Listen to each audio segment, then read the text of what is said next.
So everybody, we're going to be talking about a very famous artist, Van Gogh, Vincent van Gogh, who was born quite a while ago. He lived a very short life. He only lived until he was 35. And we're going to tell you more about his life and about some of his paintings in this particular lesson. So we're going to begin our lesson today with a question for you. What do you think about when you hear the name Vincent van Gogh? What do you think about, okay?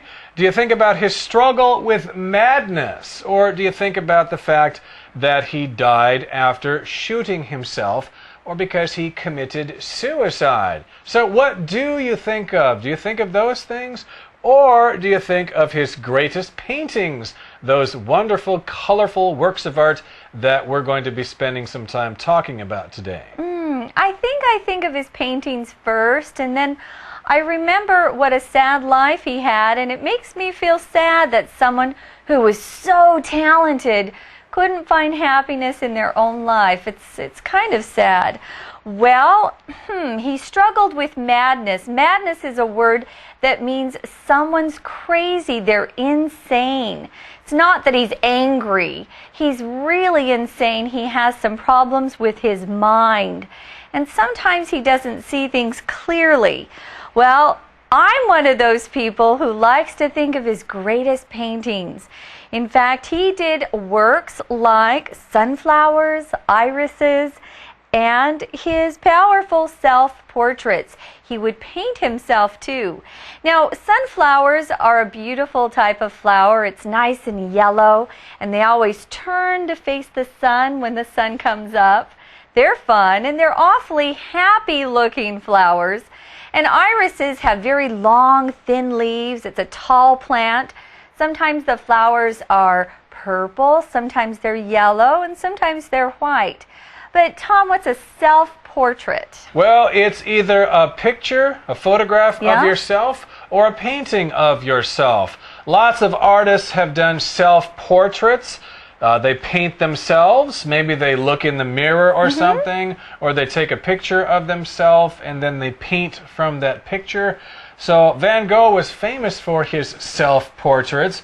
Other artists are famous for doing self-portraits as well. So again, his powerful self-portraits are powerful. You can learn a lot by looking at those paintings. Well, here the word portrait is our word power word for today. Let's take a closer look.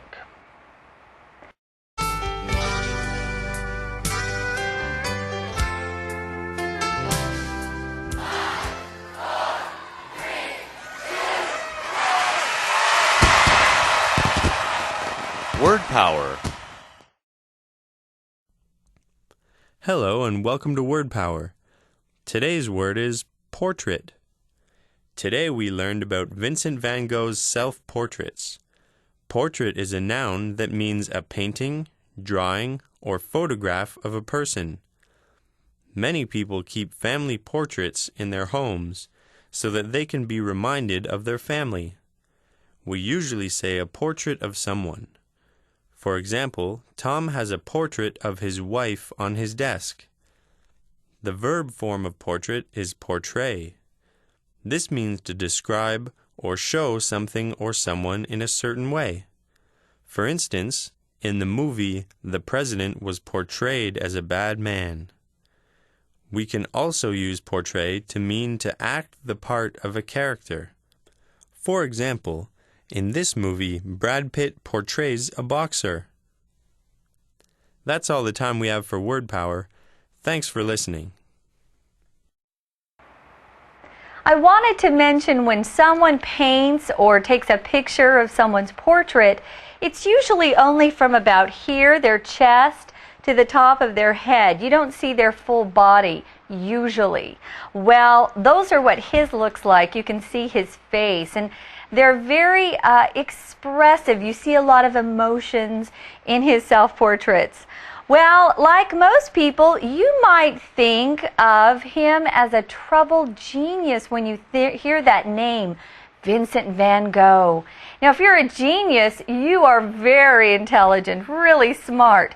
But it's not just smart in math or English or Chinese. You might be a great musician or a talented athlete.